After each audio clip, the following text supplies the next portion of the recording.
انسانی برادری ہلاکت کی طرف جا رہی تھی. وہ ہلاکتیں کیا تھیں؟ بیٹیاں زندہ دفن کر دی جاتی تھیں. پیدا ہوتے ہی بیٹیوں کو دفن کر دیا جاتا. رحمت عالم صلی اللہ علیہ وسلم کی خدمت میں، سرکار دو عالم صلی اللہ علیہ وسلم کی خدمت میں ایک غمزدہ انسان آیا. آنکھوں میں آنسو تھے، چہرے پہ ملال تھا. رنج اور دکھ کی تصویر بن کر آیا. کہنے لگا اللہ کے محبوب،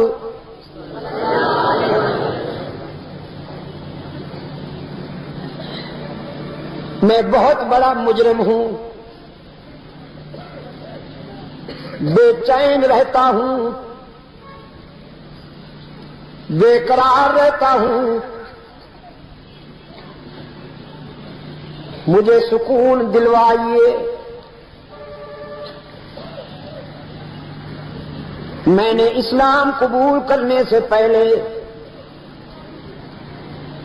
ایک جرم کیا تھا،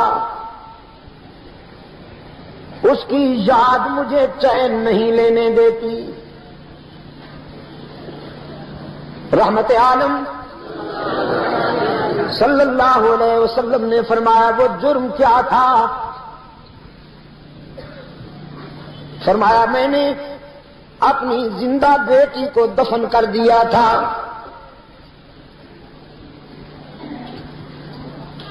اللہ کے رسول صلی اللہ علیہ وسلم نے فرمایا یہ بھی کوئی نئی بات نہیں، ساری قوم یہی کر رہی تھی. کہنے لگا مگر قوم 9 مولود بچیوں کو دفن کرتی تھی، چھوٹی بچیوں کو پیدا ہوتے ہی دفن کر دیتے تھے، اور میں نے اس وقت بیٹی کو دفن کیا جب وہ ذرا بڑی ہو چکی تھی، شعور میں قدم رکھ چکی تھی. اس نے میرے سامنے ہاتھ جوڑے تھے، زندگی کی بھیک مانگی تھی.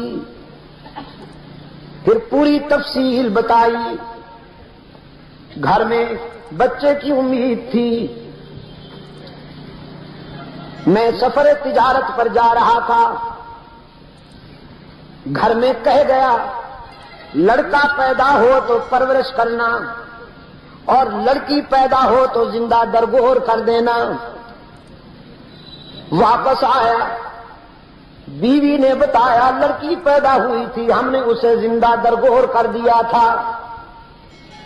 کچھ سالوں کے بعد ایک بچی آئی میرے گھر میں.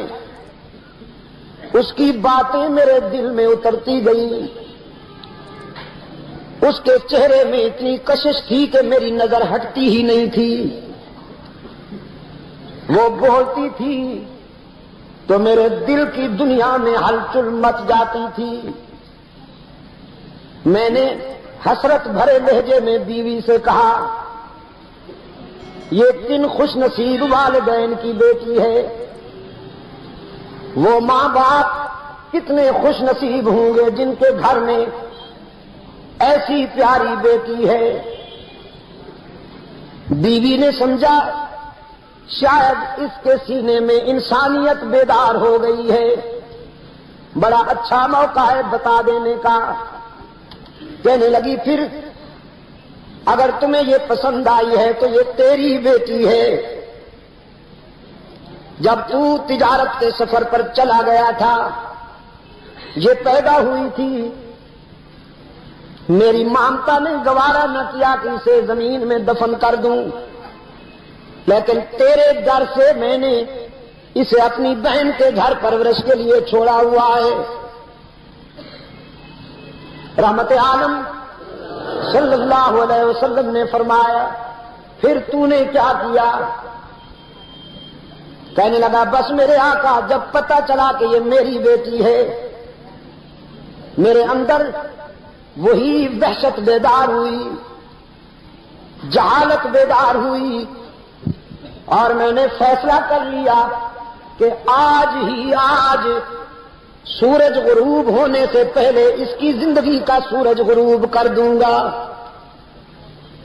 گڑھا کھودنے کے لیے کدال اٹھائی، بیوی سے نظر بچا کر بچی کی انگلی پکڑی اور جنگل میں چلا گیا۔ شدید گرمی کا موسم تھا، بچی کو درخت کے سائے میں بٹھا دیا، خود گڑھا کھودنے لگا، پسینے میں نہا گیا۔ وہ بچی سائے سے اٹھ کر آئی اور اپنے دوپٹے سے قاتل باپ کے ماتھے سے پسینہ پوچھنے لگی، کہنے لگی ابا حضور آپ یہ کیوں کھودتے ہیں؟ جہالت کے مارے ہوئے باپ نے کہا تجھے دفن کرنے کے لیے۔ یہ غیر متوقع غیر انسانی جواب سن کر بچی لرز گئی، کہنے لگی آپ مجھے دفن کریں گے؟ کیوں؟ کون سی خطا ہو گئی؟ کون سا جرم ہوا ہے مجھ سے؟ جہالت کا مارا ہوا باپ کہنے لگا تیرا بیٹی کی حیثیت سے پیدا ہونا ہی جرم ہے، ہم بیٹیوں کو زندگی کا حق نہیں دیا کرتے۔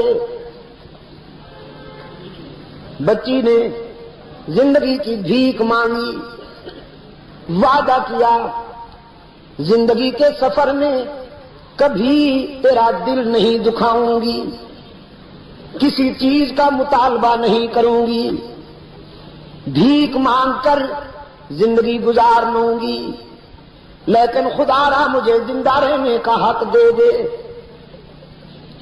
رحمت عالم صلی اللہ علیہ وسلم کی آنکھوں سے آنسو تیر آئے، فرمایا پھر تو نے اس کی اپیل منظور نہ کی؟ کہنے لگا نہیں اللہ کے محبوب مجھ پر وحشت سوار تھی، میں نے اس کے بالوں سے پکڑ کر گڑھے میں پھینکا، وہ تڑپتی رہی، میں مٹی ڈالتا رہا، اس نے آخری چیخ مار کر کہا تھا ابا رحم کر، لیکن میں نے اسے ہمیشہ کے لیے خاموش کر دیا۔ رحمت عالم صلی اللہ علیہ وسلم کی آنکھیں برس پڑی،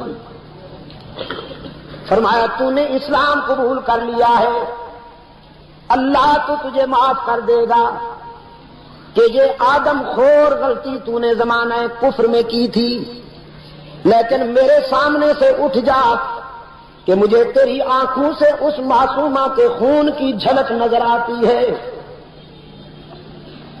چل کے روشن ضمیرو، بیٹیوں کو زندہ رہنے کا حق نہیں تھا۔ رحمت عالم صلی اللہ علیہ وسلم نے صرف زندہ رہنے کا حق ہی نہیں دیا بلکہ وقار عطا کیا۔ پھر بیٹی سامنے آتی تو رحمت عالم احترام میں کھڑے ہو جاتے، شفقت میں کھڑے ہو جاتے، فرمایا بیٹی فروختنی بھی نہیں ہے، سوختنی بھی نہیں ہے، نہ یہ بکنے کے قابل ہے کہ اسے منڈی میں بیچو، نہ یہ جلانے کے قابل ہے کہ اسے زندہ درگور کر دو، بیٹی تو صرف قابل رحم ہے، قابل